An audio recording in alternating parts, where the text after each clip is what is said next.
guys, we have 5 plus 5 divided by 5 multiply 5. Okay, 5, right? 5 plus 5 divided by 5 equals 1 multiply this 5.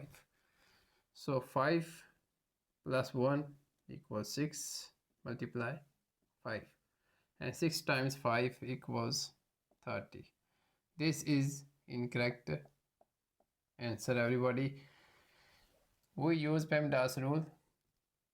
Follow the order of operation, parentheses first, exponents, right, multiplication and division, then addition and subtraction, right?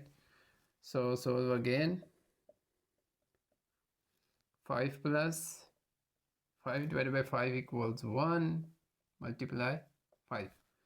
Now multiply first. 5 plus 1 times 5 equals 5, and 5 plus 5 equals 10. This is the correct answer.